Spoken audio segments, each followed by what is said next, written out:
So I'm just going to start off with the most American question possible. This has been driving me crazy for years. I should have asked Charles Colomb about this ahead of time. Okay, so you are an Archduke, right? Yes. Okay. First, I have a couple questions related to that. This is very American because we don't know this royalty and these like title nobility and all these titles. First of all, a couple questions related to that. Why are you an Archduke and not a Duke? Why are you an Archduke in the first place? Why are you not just a Duke?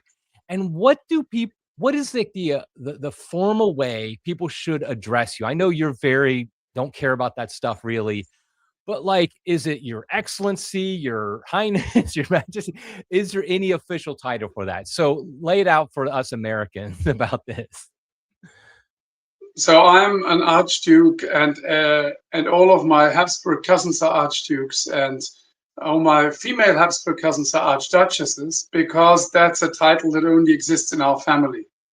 Okay. We found it. Some people say we made it up, but we found it in an old document somewhere in the 15th century. And since then, we call each other Archdukes. It gave us a sort of special nobility. In a time where the Habsburgs had just lost the throne of the Emperor of the Holy Roman Empire and felt rather miserable, they discovered this document. And then, of course, they presented it to the Emperor to be valid. It was written, I think, by Caesar or by Nero in a very clumsy Latin. So they presented it to the Emperor. The Emperor, together with Petrarca, the famous Renaissance intellectual, said it's obviously a forgery. The Habsburgs continued calling themselves Archdukes until the first Habsburg was emperor again. And then they took another look at the documents and found that they were absolutely valid. And when the emperor says a document is valid, then it's valid. So that's how we became Archdukes. And how to address an Archduke? If you're really very, very correct, you would probably say Imperial and Royal Highness. Okay. But Highness does the job too. And I'm used to Your Excellency because I was ambassador for 10 years and still am an ambassador at large. But I would also react to Edward. Yeah, I know you're not like super obsessed with that type of stuff, but I'm very interested in it. Actually, we're going to get into this in a minute. You know, we're both going to the Blessed Karl Symposium and we're both speaking. And I want to make sure when I'm speaking, I'm giving the proper addresses to everybody. So for example, so basically any of the Habsburgs are either an Archduke or an Archduchess, Yes. Correct? Yes. Now, yes. how does that continue to go through? Like, so for example, a female Archduchess, she has kids, they continue to be Archdukes, or does that then lose it and stay on the male line? In our, it's only in the male line, and of course, if you're a daughter, you remain Archduchess until you get married. Then you're not an Archduchess anymore. But you and your children still remain part of the family. Once these children get married, they exit the family. So one thing that you can tell if someone is an Archduchess and she marries somebody, and people who really are in the know, when they write a letter to her and her husband, they would write the name and title, or if he has a title of the husband, and then add Her Imperial and Royal Highness Archduchess under it to show that they're aware that she was a Habsburg once. This happens sometimes in letters and in official things. But I mean, I don't have the title in my passport. It is something historic, and if I would ever dare to fling it around in Austria, they would probably give me a fine or something. So I'm not using it too much. So your sons are you have one son, or how many sons do you have? I've got one son and 5 daughters, and all of them are Archdukes, Archduchesses. Yes. Okay, right. And because you have a very similar setup that I do, because I have one son and 6 daughters. So our children, I think, are similar ages as well. So okay, I got that straight. So I'm blanking on her name. The granddaughter of Blessed Karl, who will be at the conference, Maria Anna Galitzin. Now she's a Princess Galitzin, but she's an Archduchess, of course, from birth. Right. Because she's a princess, because she married a Russian prince, right? Russian Prince Galitzin, yes.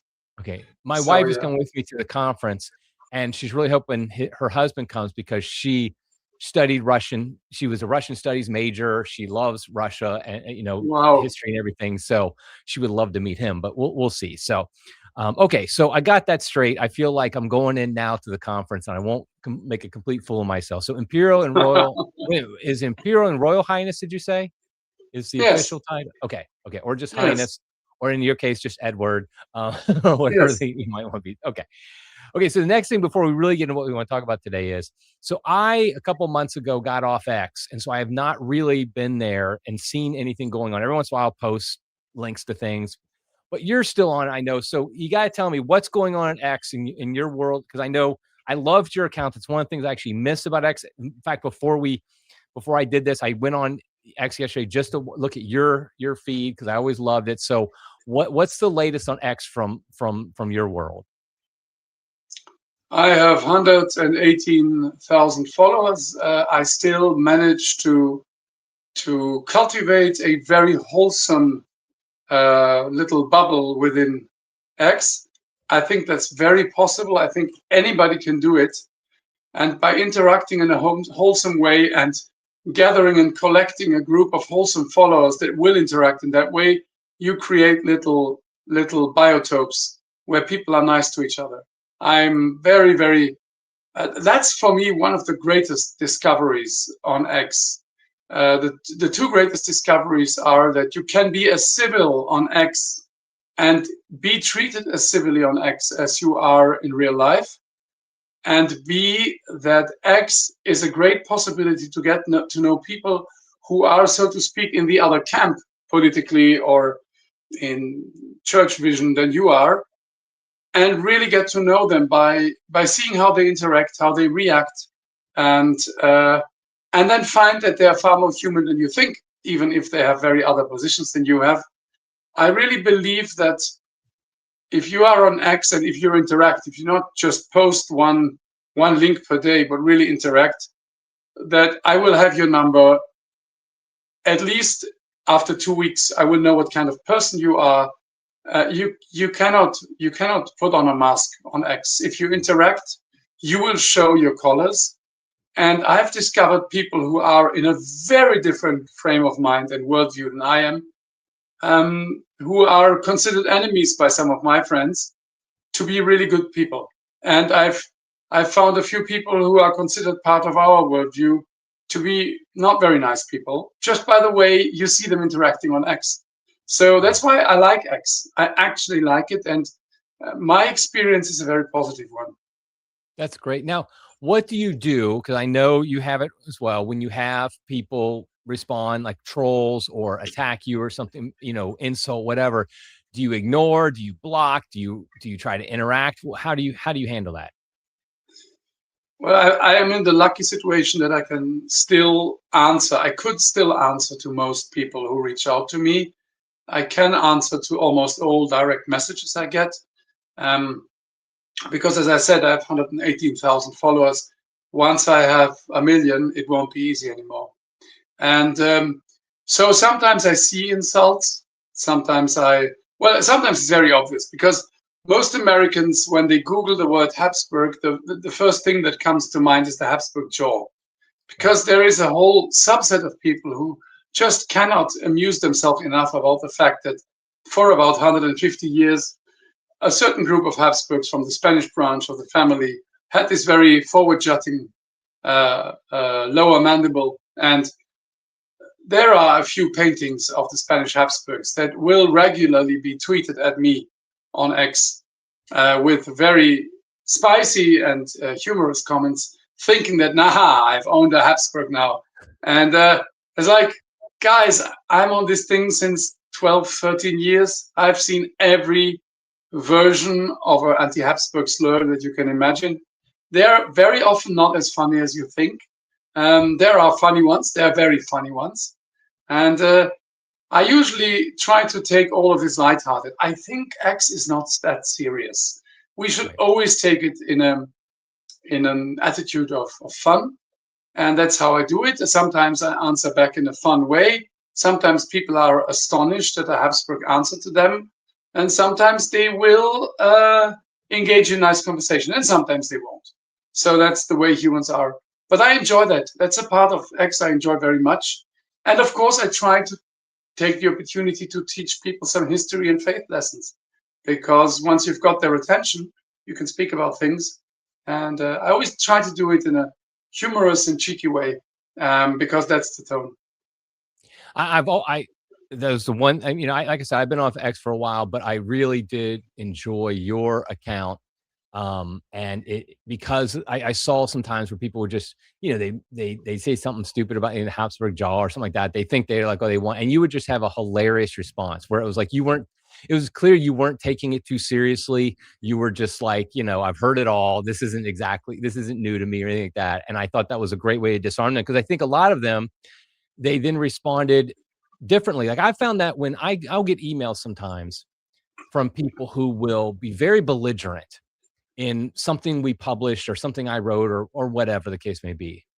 And often when I try, and I'll be the first to admit, my first reaction often is to be upset, to, you know, feel my pride insulted, whatever, look down on the person. But then I take a moment. You never send an email, shouldn't send anything on the internet out of anger. So I take a moment, think about it, and I try to respond to their actual point they're making, not the attacks. And I kind of ignore the insult.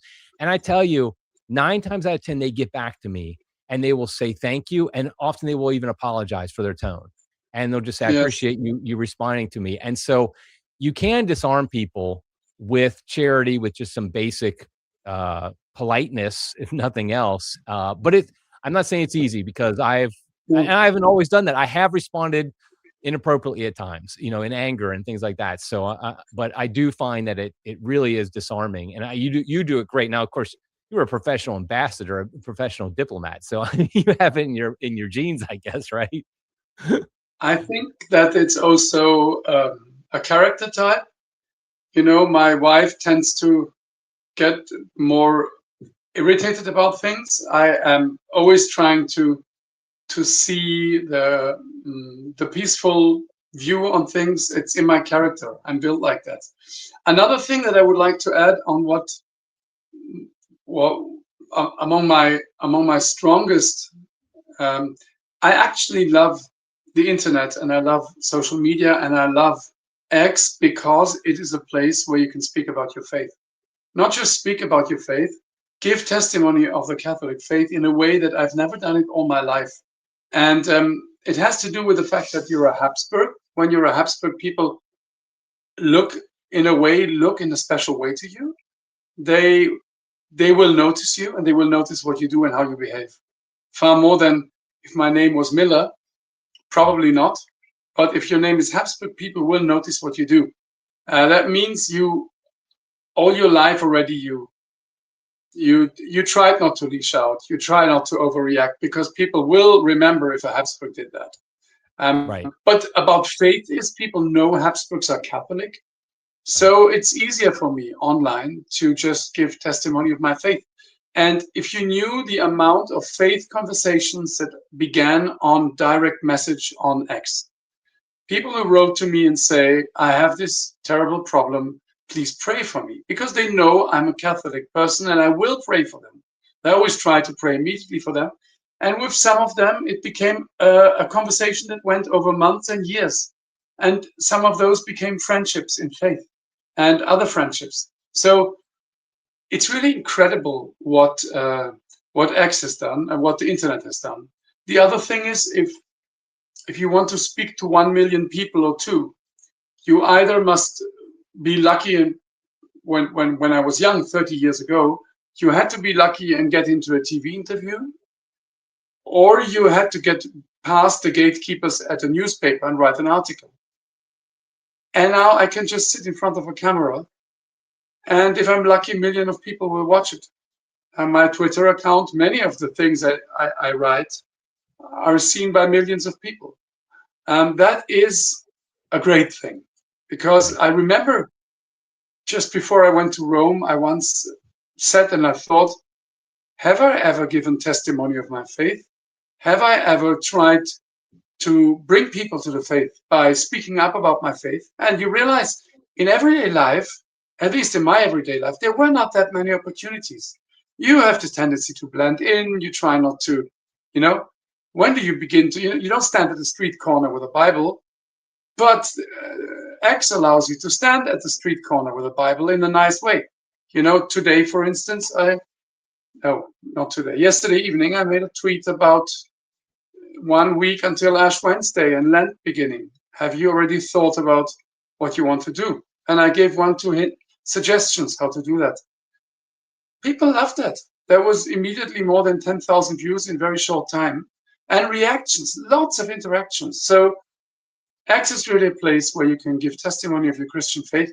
And I think that many of the faith paths of today begin on the internet, begin by people who follow a podcast, follow a show like yours, get to know the faith in a way that they don't get to know it in their parish. And then from there, try to learn more. And from there, try to find a place where they encounter faith in that way. So I am incredibly positive about internet and X. That's great. You balanced me out a little bit because I've gotten more negative over time. But I think you're right. I found in all my years on X, I found a lot of good that did. And like I said, I've taken a break from. I'm not saying I'm permanently, and I still do post some things, but I'm not permanently like leaving or anything like that, because I do think there are benefits. And I think you're a great example of that. I also, you mentioned being a Habsburg and the responsibility, and I think it correct. You might not feel like this, but the burden of having that name. And like you said, if you say anything that's contrary to the faith, for example, that has a little more weight to it than if somebody whose last name is Miller or Salmon says it. It means something. And I wanted to ask a little bit about just being a Habsburg. Like, what's your first memory growing up when you realize I'm in a different type of family than most people? Because like most of us, we just grow up normal and like, just average. But like at some point you had to realize, okay, my family history is not like other people's family history. And the responsibilities of my family are different than other people's. When did you kind of first realize that? I would say it was a mix of several things. One of them was accompanying my parents to two events at royal courts in Europe where they were invited. You realized you were part of a special set of people, that you could go to, say, a princely wedding in Belgium or something. There was one. One was, of course, when you go to school and you have history.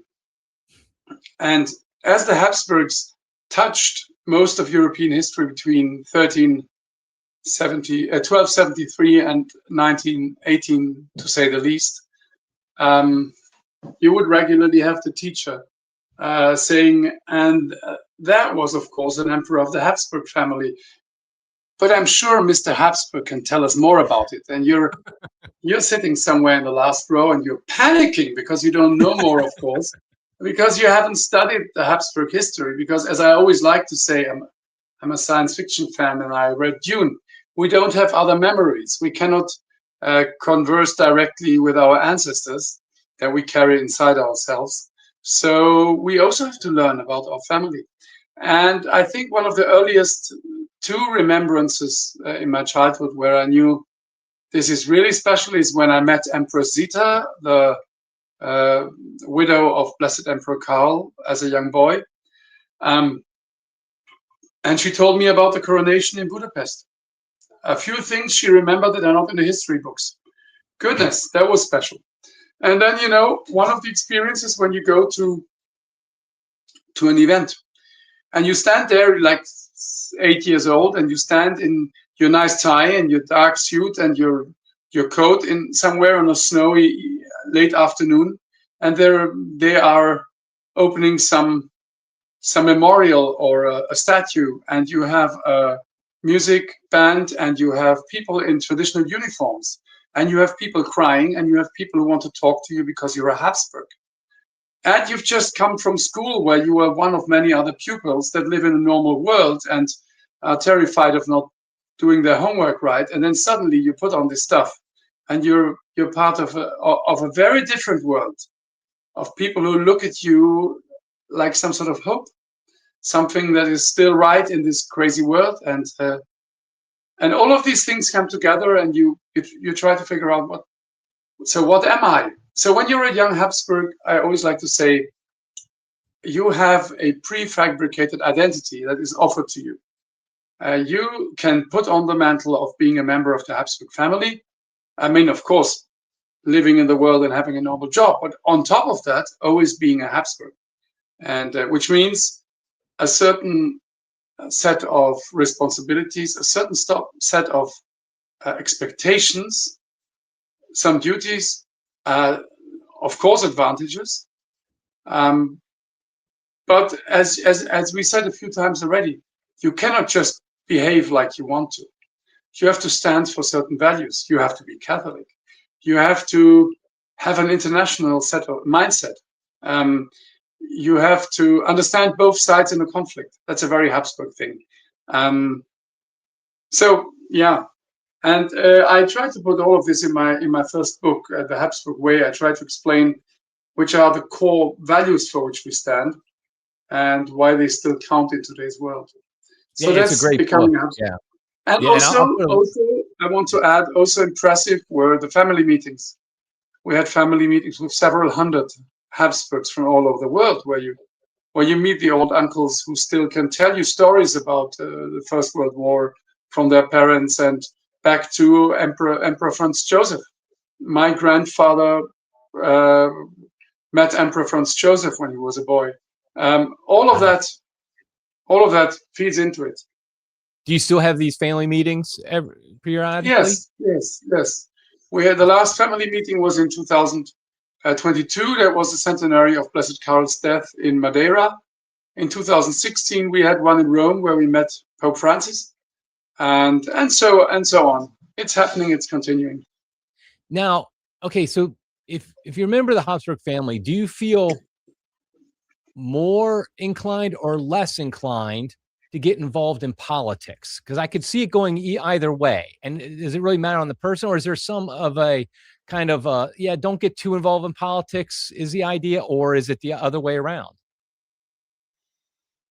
I suppose you would probably not try to get too involved in party politics for one country, but just out of caution. Going into diplomacy is my way of going into politics. I never went into politics. Some members of my family also went into politics. I think that's possible. But I say the emperor was always above and beside the parties, and so that should be an image that we should try to live up to, trying to live above the daily political battle. But that doesn't mean that one member of my family couldn't go into politics in a country. We are in every walk of life. We have nurses, we have priests, we have museum directors, and people working in the forests. We have everything. Race car drivers. You have race car drivers, right? We have got our future head of family is a very talented race car driver and a very good Catholic. Praise God for it. And so yeah, my brother is a priest. Nervous. This might sound silly, but when I found out he was a race car driver and he's the future head of the family, I was nervous because that's a dangerous profession, I would think. I mean, it's like, here's the guy who, I mean, has a lot of responsibility as the head of the family, eventually as the head of the family. And, it's kind of risky, I would think. But I mean, I feel like a mom or something like, hey, maybe you shouldn't be doing that. Is anybody in the family gatherings ask him like, hey, are you sure this is a good idea? He already had one or two really bad crashes, which he survived really well. Who am I to tell him? He's very good in it. He's passionate for it. And so far it went well. The only consolation I have is you can't do that for a very long time, because eventually there will be younger people who are faster and better than you. And so we'll see where it goes. But he's a great guy. And yeah. But on the other hand, Eric, we don't have a monarchy. This is his responsibilities are head of the family, family gatherings, looking after the members of the family. And of course, when you get engaged, you still ask the head of the family whether it's okay. He always says yes, but it's a gesture we do. So yeah. Is he married yet? Ferdinand is not married. No, he isn't. So not so far. We're always watching with interest, and we're trying to snatch little bits of information from the younger generation, but they're very tight-lipped about it. Of course they are. So just to be, for people who are watching this who might not understand, I want to be clear because I've seen people on X confuse this. Explain where you are in the family as far as your descendants, who you descend from, and your relationship to Blessed Karl, who is the last reigning emperor of the Austria-Hungarian Empire. Because I've noticed people think you're actually the next in line or something like that. And we've been talking about Ferdinand, who actually is in the direct line from Blessed Karl. But where do you stand in your family, your immediate family stand in that? We have 4 branches of the family. I'm in the youngest of those 4 branches, the Hungarian branch. We descend from Archduke Joseph, who went to Hungary in 1790. And then you have the Tuscany branch, the descendants of Archduke Ferdinand of Tuscany. All the 4 branches sort of shaped themselves around 1800. And then you had the Teschen branch, the descendants of Archduke Charles, who was the first man to beat Napoleon in a land battle in Aspern. But those are nearly gone. There's very few left of those. And then you what I call the Vienna branch, which is all the descendants of Francis II, and then Franz Joseph, and then Emperor Karl and his siblings. And that's the Vienna branch. So I am from the youngest branch. I am the penultimate Habsburg. Only my brother Paul is lower down. He's a priest, and people always like to say the Holy Roman Emperor followed me or something like that. And I always try to lower expectations. I would have to kill about 90 Habsburgs to become emperor. And the answer usually is, so you say there's a chance. Exactly. The meme always has to come up. So there's a chance. Exactly. So which emperor would be your great, a grandfather? Which was like the emperor that you would like, you descend is an uncle. The emperor I descend directly from is Emperor Franz Joseph and Empress Elizabeth Sissi. But of course, everybody above that. I mean, Francis the second, Empress Maria Theresia, Emperor Maximilian the last night, everybody back until Rudolf of Habsburg in 1273. So quite an interesting family branch. So you are directly descended from Emperor Franz Joseph? Yes, I do, but not the Habsburg way, because his daughter married a Prince of Bavaria, Gisela, and their daughter, Augusta, married my great-grandfather from the Hungarian branch of the Habsburgs. Okay. And so I descend of Franz Joseph, but not directly. Okay. So not directly in the male line. Right, exactly. Okay. So we're talking about the Habsburgs, and we've mentioned a couple times Blessed Karl. And I kind of mentioned already that in a couple weeks on March, I don't have the date now, which is 7th, March 7th. March 7th. Yes, March 7th in Dallas. There's going to be a Blessed Karl symposium. Both you and I are speaking. There's some other great speakers as well. The granddaughter of Blessed Karl, your son, I saw, D'Ambrosio, what's his first name? I can't remember now. He's great.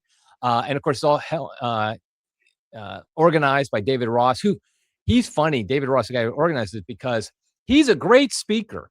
He might be one of the best speakers every year. And yet he's not like, he doesn't promote himself as a speaker. He's just like organizing, but he always gives a talk. And honestly, I often think that's the best talk of the event.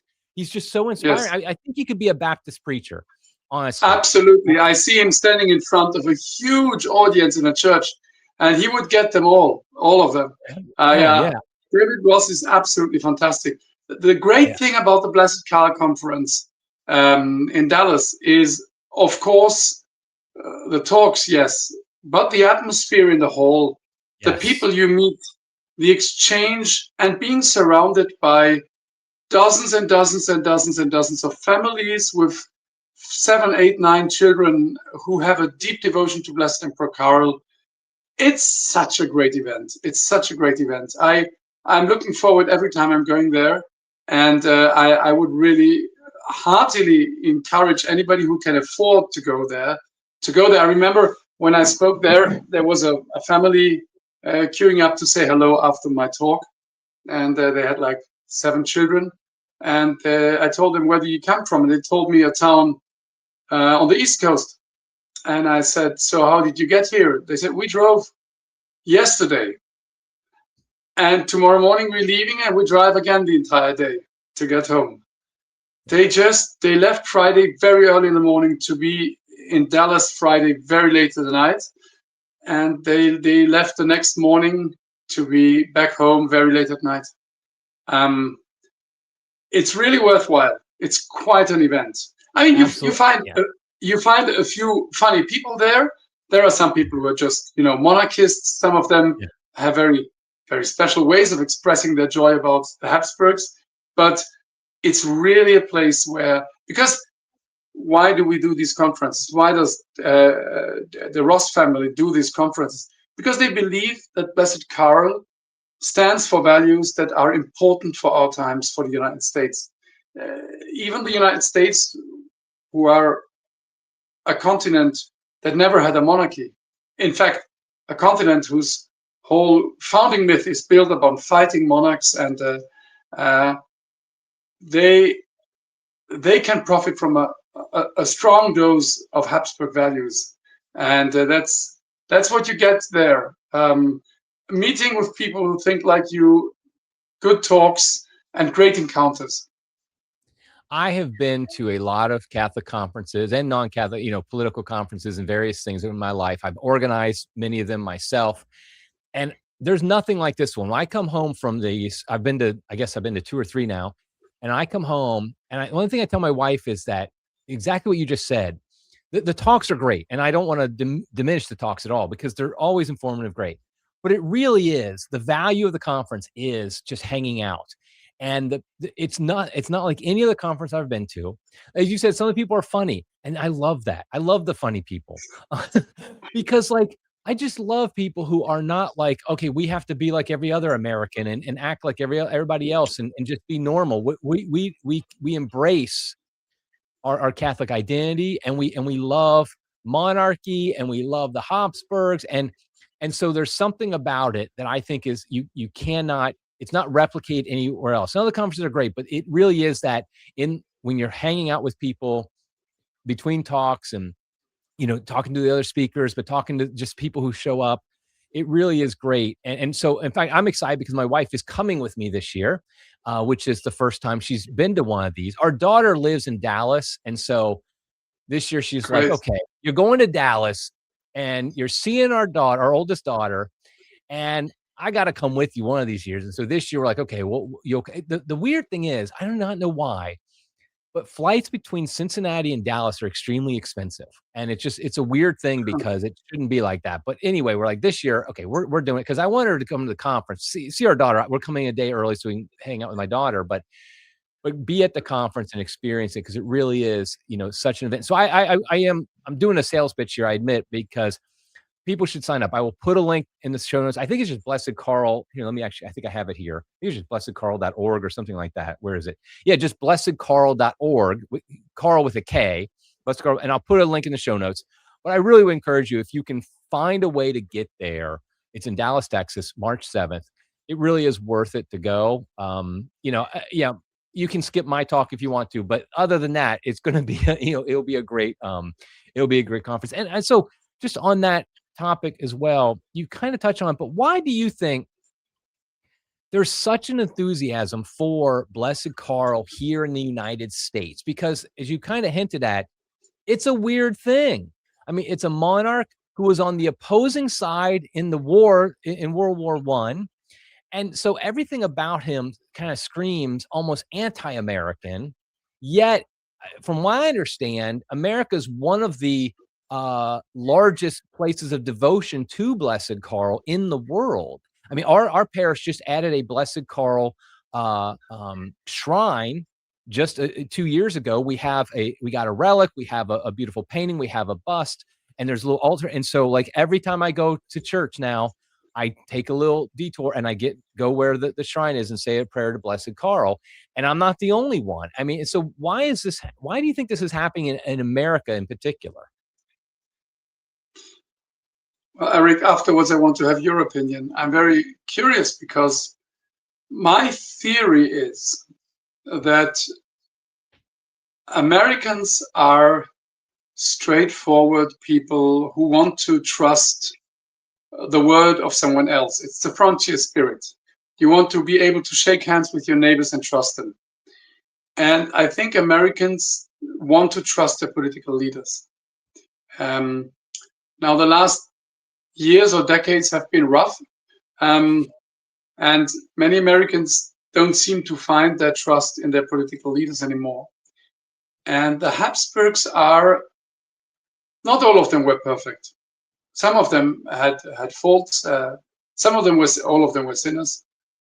But I could really find out by studying for my book about, they tried to be good political leaders. They tried to be good sovereigns or monarchs to their people, looking after them and being true to a set of ethical values, which was the Catholic faith. You knew where they came from and what they stood for. And Blessed Karl was influenced in his political work by his faith. And he was a gentle and friendly man, an open and friendly, humorous, laughing man, family father who deeply loved his wife. And he and his wife, when they were still Archduke and Archduchess, before they became emperors, went to visit the hospitals during the war, were with the wounded, were in the trenches. I really believe that Blessed Karl, but also quite a few other Habsburgs, are very much what Americans would want their political leaders to be, even if they are across the Great Divide, not just of the Atlantic, but also of monarchy versus republic. They feel that these are people who try to be upright and good. And I think that's my theory for the great attraction that Blessed Karl and the Habsburgs have in the United States. What do you think? I think that there is I think that today's problems, political problems, cultural problems, things like that, a lot of them have their foundation in that decade of the 1910s and the World War I and everything surrounding that a lot of our issues, from the Federal Reserve here being created to our involvement in World War I and kind of trying to becoming the world power that directs everybody, tells them what to do with Woodrow Wilson, things like that. I'm not saying everybody recognizes that, but I think instinctively people might see that. And Blessed Karl is literally in that time going the other direction. And he's really the one person. If you look at the 1910s, it really is an era of some really bad stuff going on. And some like the modern world really, I think, comes from that decade. Everything we have comes from that decade. And Blessed Karl, I mean, you could say Tsar Nicholas II as well, on some level as well, was against a lot of that too. But I think Blessed Karl in particular represented the one force that was saying, no, this isn't the right direction. This insane war. First and foremost, that's actually what my talk's going to be about is Blessed Karl as the Emperor of Peace. But this insane war we've all been kind of dragged into. And he wasn't claiming that he was like above anybody else or free from it, because he's obviously directing the war. He didn't start it. He was, he inherited it. But he saw how insane it was. And then also just the insanity of what Woodrow Wilson did and everything going on there. Like, I think that there's this instinctual, he's very anti-modernity. And I think more and more people, especially young people, are recognizing the problems of modernity. And so Blessed Karl kind of just stands out. Even, like I said, even if they haven't thought this all through, like I'm saying right here, he just comes across as a very anti-modern figure in the best ways. I mean, I'm with you. I like a lot of modernity. I'm not like anti-modernity in the sense of like, all, let's go back to living in huts or something like that. But the craziness of modernity, I think Blessed Karl really does represent that, against a force against that, a personality against that. And I do think a lot of it is his standing up for peace, because I do think more and more Americans, especially young people, are getting tired of us continually getting involved in overseas conflicts and just thinking that we have to militarily get involved with everything. And Blessed Karl really represented a ruler who had been involved in war directly. This is not some peacenik hippie who had never seen. He saw directly the evil, the horror of war, and that's why he wanted to. That's why he strove for peace. So I think those are some of the factors that I think have made him an attractive figure to a lot of Americans. Yes, very good. I agree. That sounds very, very right. Yes. Okay, so now I want to talk about something else here. Like, okay, you were 10 years ambassador of Hungary to the Vatican, correct? About a decade, wasn't it?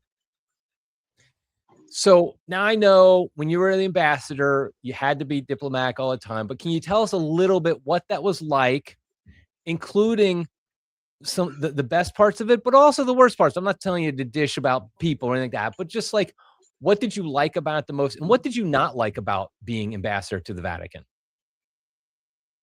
I liked nearly everything. It was an incredible privilege. You're so positive about everything. I love it. No, but it was, as I sometimes told journalists, it's a bit like being a child locked into a chocolate factory overnight. I'm passionate about history. I'm passionate about church history. I love the popes. I love faith. I'm also a script writer and a writer. I speak languages. I love journalists. I love Roman history.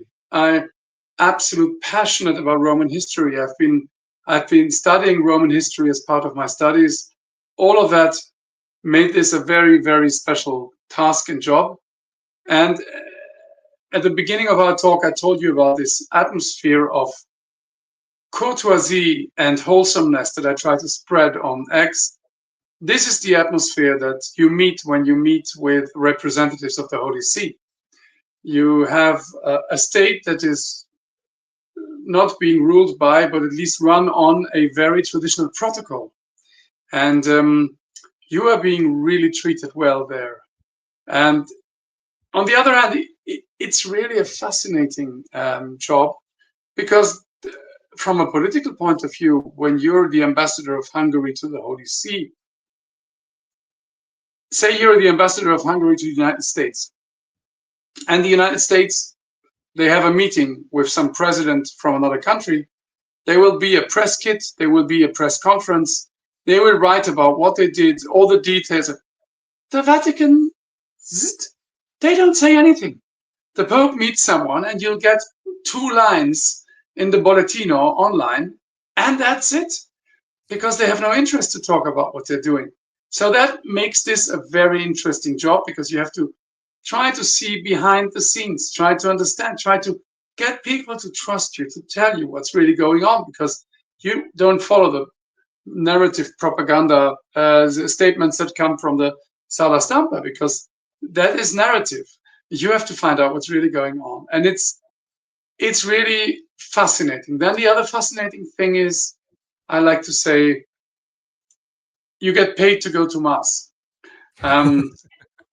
Part of my job was to regularly go to Mass, because every embassy, when they have their national holiday celebration in Rome, they just don't make a cocktail or a conference to celebrate it, but always a Mass.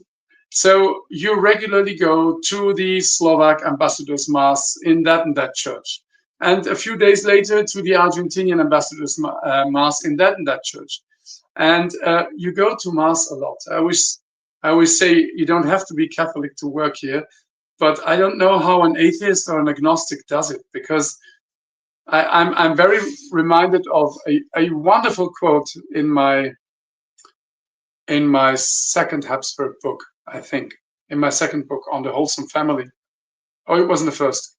the French ambassador to the Habsburg court in Vienna wrote back, that was under Leopold I, who was a deeply devout Baroque ruler, who began his day by listening to 3 masses, reading along in his missal. And the French ambassador wrote home, between Maundy Thursday and Easter Sunday, I have knelt at least 100 hours because Wow. Catholic faith and masses were part of what the Habsburg court did, and the entire court and the Habsburg family and the entire city, and of course all the ambassadors. And something of that is to be felt around the Vatican. You go to many, many holy masses. The other thing that's also interesting is your counterparts that you talk to, state secretaries or understate secretaries or even ministers, are all priests. It's like you have a second parallel access to them by being a Catholic and by knowing that they are priests and knowing what the mindset of a priest is, knowing what is really important to a priest, knowing that they've just said their morning mass when you meet them in the 9 o'clock meeting. It's quite something. It's really quite something. Now, I was going to say, now you represented, of course, Hungary, and I'm sure yes. the political program, so to speak, of Hungary doesn't always align with the Vatican. It's not going to be perfectly aligned. So did you have situations where you had delicate, you were trying to advocate for something for Hungary that the Vatican really wasn't on board with, and how did you deal with that? First of all, when you arrive as a diplomat to the Holy See, you will try to find 3, 4, 5 topics that you want to bring ahead. Things where you feel that the Vatican and Hungarian politics intertwine and go well together. I came with about 5 or 6. I changed 2 of those. I have to say there was not much enthusiasm at the Holy See for our family politics over the years.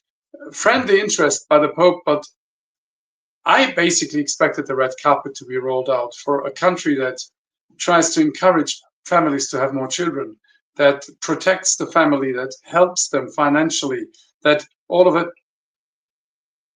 Family was not one of the key topics of the Holy See over the last 10 years. One of the key topics, of course, was migration, and you're absolutely right, that was one of the topics where in some aspects we had different opinions than Pope Francis, and especially a few people around him. But you could always find quotes by Pope Francis and statements from him that very much aligned with our ideas about migration. Pope Francis was one of the people that you could find quotes for almost any position, because he was, in a positive way, let's say, he was very balanced. And I could always find arguments for what we did in Pope Francis' speeches. So I never had real problems keeping the contact between Hungary and the Holy See. Pope Francis was incredibly generous with the Hungarians. And journalists never believed me that, because they would think, oh, he's for unlimited migration and Hungary's against, so he must hate you. He never did. And we found out why that was the case when he came to Hungary for the second time in 3 years. And they began talking about the experiences and that shaped his ideas of Hungary. Encounters in his youth, encounters as a priest, encounters with nuns when he was a bishop. He just loved Hungary from the 1960s on. I could tell whenever I brought Hungarians to him at the Wednesday audience or anywhere else. He would always beam and smile and say a few expressions in Hungarian and without accent. Quite surprising. So my work was really easy. Pope Francis never was confrontational. When you met him, he would try to find common ground. He was very good at that. And so I don't really have any bad experiences. Yes, I That's have to good to say, hear. I had a bit of a tough time during COVID because the Vatican, for a certain time, tried to be more papal than the Pope in implementing regulations, and Okay. that wasn't always easy.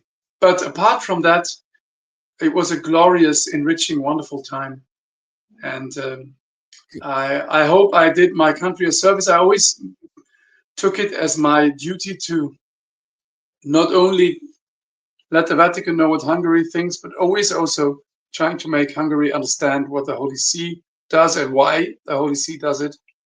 And that went really well. Sorry, my throat is a bit scratchy, so I'll take a. I understand. That's okay. Okay. So you just recently, though, left and are no longer the ambassador to the Vatican, but you joined, I saw, the Danube Institute. I think it's a visiting fellow or something like that. So could you explain, first of all, what the Danube Institute is and what you are doing, if you know what you're doing yet? Because I know it's very new, like you just started, I think, very recently. So could you kind of let us know Yes, what that's all about? it's a political think tank.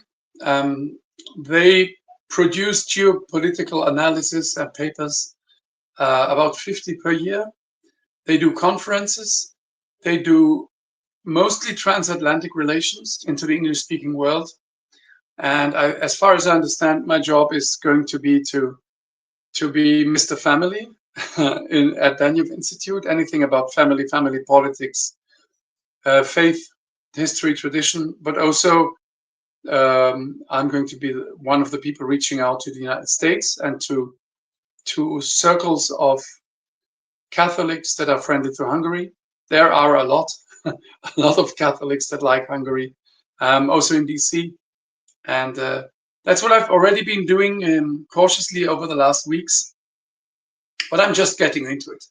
I'm also, beside my Danube Institute job, still Hungarian ambassador at large for family, church institutions, and pro-life, So what does which that mean allows in me from in practice? um, in practice it means that I sometimes go to conferences and speak Okay. about what Hungary does in these sectors. Mm, it allows me to continue connections with the Holy See, connections with, for instance, I give you one example. I'll be at a conference in Strasbourg, um, end of May, end of March, where we're going to speak about protecting family in Europe nowadays against the dangers of transgenderism and what Hungary is doing for that. I'm going to speak at that conference. Recently, the European Union has decided to defund the family organization of the European Bishops' Conference, FAFCE, and we're going to protest against that. That would be a thing that I would not do with my Danube Institute hat, but with my ambassador at large hat. But Okay. I'm still figuring it out. In the But end, it's an I'm official only government. That's an official government position, ambassador at large for the Hungarian government, yes, correct? yes. Okay. Ambassador at large is a special ambassador post for a topic or for a special time, and then my deputy prime minister will tell me, Edward, we would like you to go to that conference and speak Okay. about our help for families, and I'll do that. So if somebody in America was having like a family or pro-life conference and they were talking about international, pro-life initiatives and things like that, they might invite you as a representative of Hungary to speak Yes, on that topic. yes, Okay. yes, Okay. yes, That's yes. great. I think that's awesome because I'm not, I make no claims to be an expert on Hungarian politics or European politics like that, but everything I've seen has been very positive about Hungary's emphasis on the family.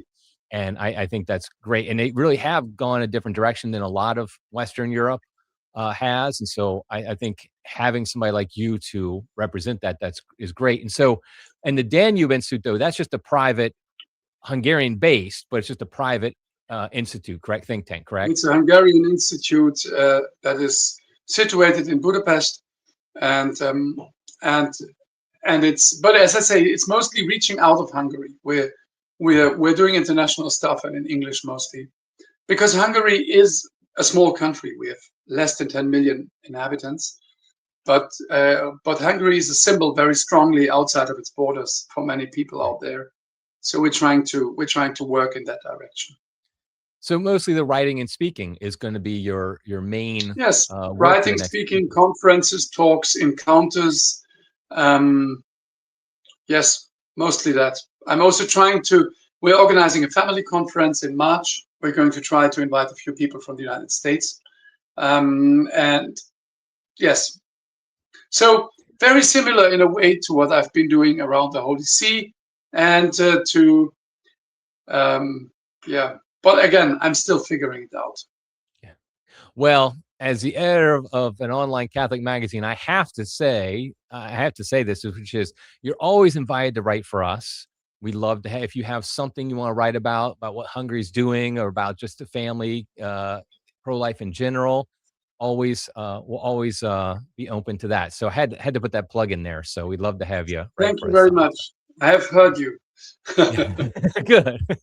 And then the last thing I wanted to bring up, though, was I saw when I was looking at your X feed yesterday, I had no idea about this till yesterday, but that you have written a book, I think it's in German right now, on the traditional Latin Mass. And so 2 questions. First of all, what is kind of the purpose of this book? And secondly, will there be an English version of it coming out anytime soon?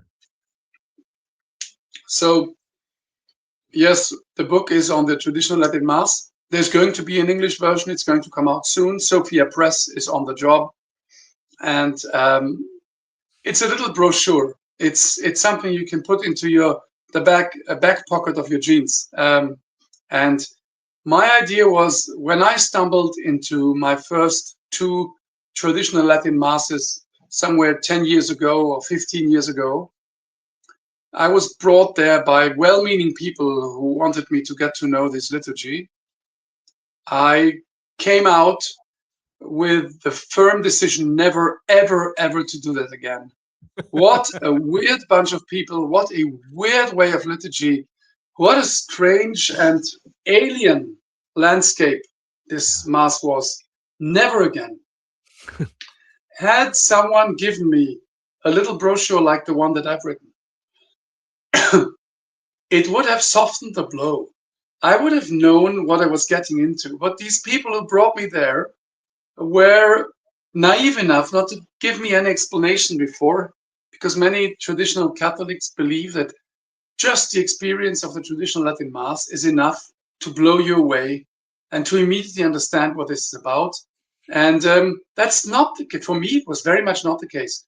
I was firmly Novus Ordo up until far into my 50s. And all my marriage, my growing up, raising my children, everything was today's normal Catholic Mass. And whenever I encountered a traditional Latin Mass, I thought it was a bunch of weirdos, weird people in love with a black and white photograph of the past, stiff, and outspoken people who said words that were unpleasant, like heretic or things like that. And so I was full of prejudice. And the brochure is my trying to put away some of these obstacles. It is, I would say, 40% personal testimony and 60% the parts of the Mass. It has suggestions how to go about when you go to your first traditional Latin Mass, how to find your way, which online resources to use, how to pray along. It is very alien for people who go to today's Mass. The whole concept is different. I liken it, not in my booklet, but in talks, I usually say, it's like if you're used to taking a beautiful walk in the parks every Sunday afternoon, and you have birds, and you have a little river, and you have dogs jumping around in flowers, and somebody says, now do your Sunday walk here, and he puts you on the surface of the moon. It's cold, it's stony, it's dark, it's different. Like in the traditional Mass, nobody smiles at you and tells you it's so great you're here. The priest doesn't smile at you. He looks at the tabernacle. You only see his back for most of the Mass. Um, Sometimes you don't even realize when the Mass has begun because it begins so quietly. Suddenly he's there, and there are alien parts. The gestures and the vestments seem stiff and alien to many people. So I try to explain all of that. And at the end, I have a chapter where I explain what happened in our family after we began attending traditional Latin Mass, what it did to my children and to my wife and me. I always thought that you can't learn a new trick as an old dog. I was a very old dog as a Catholic. I've seen everything from Medjugorje via Opus Dei. I never was a member, but I met them in my youth. I was in the charismatic movement for 10 years. I was a normal Catholic for years. And I thought I've seen it all. And then this came along and it really made a serious difference in my life for the first time that strongly. It changed everything for me and my children. And so that's why I want many people to at least to give it a chance and to give it a fair shot. And a fair shot you can give it if you know a bit what you're getting into once you go into the first. So I have it in German. It'll come out in English. An Italian translation is in the works and a French translation in the early works. And I hope I'm going to push a few people to take a peek. That's wonderful, because I think that's very much needed, because you definitely have those people who, like, once you've gone for a while at traditional Mass, as you're right, we become somewhat just so taken in by it that we kind of forget what it's like when it's very foreign to you. I have a very similar background to you. I mean, I was involved with charismatic Catholics, Opus Dei, some, various different, no sort of most of my Catholic life and things like that. And the first traditional Mass I went to, I didn't realize they started until about 10 minutes in, because it was a low Mass. And I was so unimpressed.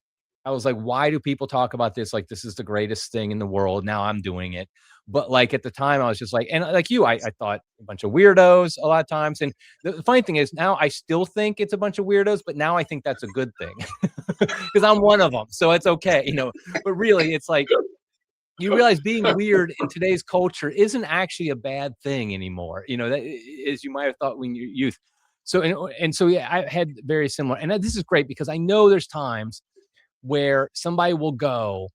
I mean, there are people I know. I have a very good friend who started attending our parish a couple years ago after COVID. And he said he was sold the first Mass he went to. He went to a sung Mass. It was so beautiful. He had been attending his parish, which is a good diocesan parish, for years. He got married in it. I mean, 30, 40 years. All his kids received their sacraments there. He came to this once. And he's like, I'm never going back. And he never says anything bad about his old parish. It's not like he's like, he appreciates so much that parish, but he's like, after I've seen this, I can't. And so that's like a grace I didn't have. And it's just probably, it's probably actually a wisdom and a way of seeing things better than maybe you and I have. But like, he recognized it immediately, but that's not the norm. And the fact that having a little booklet like this, I can't wait to get it, because sometimes we'll have people who will come to our parish the first time, and you can kind of tell they're just like, I don't know, like I invite people and they will come, like people who just are, locals who go to their regular Catholic Mass, and we'll kind of see, my wife or I will invite them. I'd love to be able to give this to them, something like this, to be like, the idea was that every parish orders a heap like this. They are for next to nothing. In Germany, you only pay, I think, the cost of the postage or something. The idea is that you can spread it easily. And if somebody says, now, what's all this Latin Mass craziness about? You just say, read this. Right. It's a very, and I have like details, like if you go to your first Latin Mass, do you go to a silent Mass in the morning? Or do you go to a fully sung Mass with everything else? I have my own opinions on that. I think it's something of character. I personally think the way to really get to know it is a silent Mass. because you see the whole alien structure far more. When you go to a sung mass, it's very similar to Novus Ordo sung masses in the way it is done, and the alienness doesn't get you that much. I was in the privileged position of, after having been dragged by my wife to the first Latin mass, and I described this in the book, and I was being hit by the silence between the Sanctus and the Our Father. That blew me away. That absolutely, in today's mass, you have to sing and interact until seconds before the consecration, and then immediately after you have to sing again, and there's no moment for appreciating what's going on. Right. And in this, it was like, what is this? It's silence, more silence. It was always pressing on my ear. I wasn't used to that much silence, and then immediately I began trying to serve as an altar boy at a few masses at a side altar with a priest who taught me how to serve at the traditional Latin mass, and that really helped me to get to know it. Because I was an altar boy all my life. I was sure I can do this, no problem. I can serve at the altar, and it is so hard. It's so different. You understand the differentness of it when you serve as an altar boy, and my personal take is, I don't know. Characters are different. Some people need to go to a full pontifical mass with incense and vestments. I always tell people the three things that people immediately say, oh, you trads, you just go there for incense, Gregorian chant, and vestments. I didn't care for incense. I didn't care for Gregorian chants, and I'm not interested in vestments. That was not what attracted me to it. Right. But other people are. Other people will be simply blown away by the beauty of it. And I hope I can encourage many people to try it out. Yeah. And I write this in my book. Of course, I still go to today's mass. I'm not one of the people who only goes to Latin mass. But if I can, I go to Latin mass, and that's my modus operandi. In Rome, it was very easy because you have an incredible choice wherever you want. I'm definitely, I can't wait for it to come out, and I'm going to try to talk my pastor into maybe having a few in the back of church or somewhere that we can, for people who are visiting to look into. And I just think it's interesting because, like you said, different characters, different things. Like I've been attending traditional Latin mass pretty regularly for 15 years now. Yeah, 15 years. 2011 is when I started. And it's just now, literally just in the last month or two, I've decided I'm going to start following along the Latin and trying to understand the Latin more immediately. Like I've always just looked at the English side of the missal. And really, always. I'm not a language guy. You're a language guy. That we're opposite on that. I am terrible at languages. I can barely do the English. So like, it's like trying to learn another language. I learned biblical Greek years ago to read it, but not hear it or speak it very well. But so I've been, and my wife, she teaches Latin. One of my daughters was a Latin major in college. My high school daughter is really into studying Latin well. So, it's on that side, but not me. But I was like, no, I'm going to actually go along with the Latin, not just to kind of hear sounds, but to really understand, okay, what is, and so I'm starting just with the prayers at the foot of the altar, and just kind of like, okay, focus on just following the Latin there and being able to know what's being said and understand what's being said. But that's after 15 years. And so the reason I'm telling this is that another big thing you hear people say is like, I don't know Latin. I'm not a scholar. Why would I want to go to mass in Latin or something like that? Well, I've gone for 15 years without understanding Latin. Now you pick things up. I know when the creed is sung, I know what's being said because I know the creed and the words are similar enough that I can follow along. But the point is that you don't have, there's different types of people. Some people who are super into Latin, they love that aspect of it. But I never have been. I want to enter into it because I feel like doing that, I feel like just another way I can kind of focus my mind on these prayers in a deeper way by actually reading, understanding them in Latin. So this is just another, I'll go on and on about it, so I won't. But like, I really am excited about your book, though. One thing that helped me very much was I read a description once of how a Holy Mass was followed by the faithful in the Middle Ages or in the 16th century. Most people didn't have a missal; they couldn't afford it. Some of them couldn't read. Many of them didn't understand the Latin, but that wasn't important. And this incredibly relaxing and salubrious message of the Latin Mass is, it's not so much about you. What's happening is happening. You are present. You watch with your eyes. You pray with your eyes. You pray by watching what the priest does. It's incredibly wonderful. And some masses you will read along and follow every word and be excited. And some masses the book is closed and you just watch. Right. And it's okay. And as the priest once said when I was kneeling as an altar boy behind him, and I said, but I don't understand what you're saying. And he says, I'm not talking to you. I think that's a wonderful, wonderful thing. I understood a lot then. So again, I have no aggressions whatsoever against today's Mass. And it was the Mass that shaped me, formed me, and made me a Catholic all my life. I've just had the impression to have discovered an afterburner that has totally given me a total new dimension. And it's wonderful. And not me, just my children too. So it changed so much. And I want other people to experience that. And if it's nothing for you, you go back to your church and be happy. Because what you learn as a cradle Catholic is that Catholic goes from here all the way to here. There's a lot of space for everybody. And That's wonderful. Okay, so we'll wrap it up there, but I want to make sure. So I will put links, like I said, to the Blessed Carl Symposium, to your books, and I'm going to put a link to your X account. And I assume, is that the best way for people to kind of know what's going on with you and like your work with the Danubians to when the English version of the book comes out and stuff like that? Okay, great. I will definitely put a link. And you can also reach out to me via direct message. If I find the time, I will react and answer. So yes, X is the best place to meet me. Okay, great. Okay, well, thank you very much. I really appreciate you coming on. I will see you then in a few weeks in Dallas, right? Yes, very much so. Looking forward. Okay, everybody. Until next time, God love you.